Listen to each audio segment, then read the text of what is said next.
Yo mga idol, kumusta? Mandragma Sports TV nga pala. Ating pag-usapan, Gilas Pilipinas, dinaya na nga ba sa bansang Lebanon at coach team, matinding inamin. Pero bago na nga yan, kung bago pala sa aking channel, huwag mong kalimutan mag-subscribe at i-click ang notification bell para like kang updated sa ating details upload natin. So matapos natalo ang ating national team na Gilas Pilipinas sa bansang Lebanon mga idol, masasabing hindi pa rin nakapaniwala ang lahat na ganun nga ang pangyayari ng ating national team na Gilas Pilipinas. Ito na nga ba ang matinig kung saan natalo nga ang ating national team na Gilas Pilipinas, kung saan nanalo nga ang ating national team na Gilas Pilipinas nung nagdaang laban mga idol kontra sa bansang Qatar. Natalo naman ang Gilas Pilipinas laban nga sa bansang Lebanon mga idol.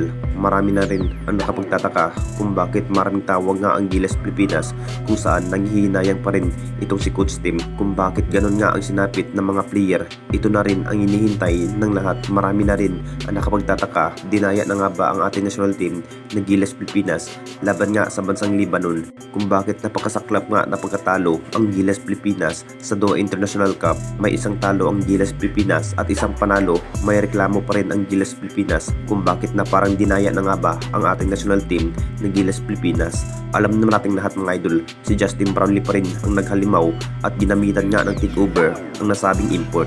Talagang panalo na sana daw ang Gilas Pilipinas kung hindi lang dinaya sa dulo.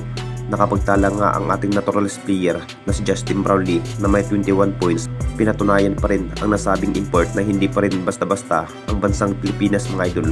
Tudugbuhat pa rin si Justin Brownlee at gandang passing at maraming assist at rebound. At dito na naman tayo sa isa pa nating balita, coach team, matinding inamin. Alam na nating lahat mga idol, talagang pinatunayan pa rin sa lahat na parang kumpiyansa pa rin na manalo nga ang bansang Pilipinas.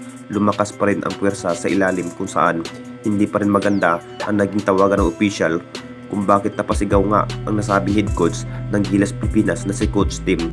Panalo sana ang ating national team ng Gilas Pilipinas at unfair nga ang referee ng Lebanon dahil kayang-kaya nga sa ilalim ni Scotty sa 3-point shot kung saan naghihingal nga ang mga player ng Gilas Pilipinas, partikular si Scotty at Justin Brownlee. Babawi pa rin ang ating national team kahit ganito nga ang sinapit sa Doha International Cup.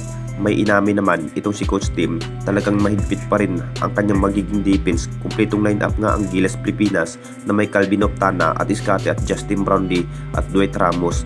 Ganda sana ang nagiging pinikitang laro ng buong Gilas Pilipinas kung saan nakapag-score na may 54 habang ang Lebanon na may 75. Talagang tambak malalanga at pinataob ang Gilas Pilipinas laban nga sa bansang Lebanon. May isang panalo naman ang Gilas Pilipinas laban nga sa bansang Qatar mga idol. At may halong pandaraya pa rin ang referee ng Lebanon. Anong masasabi ninyo mga idol tungkol sa ating video?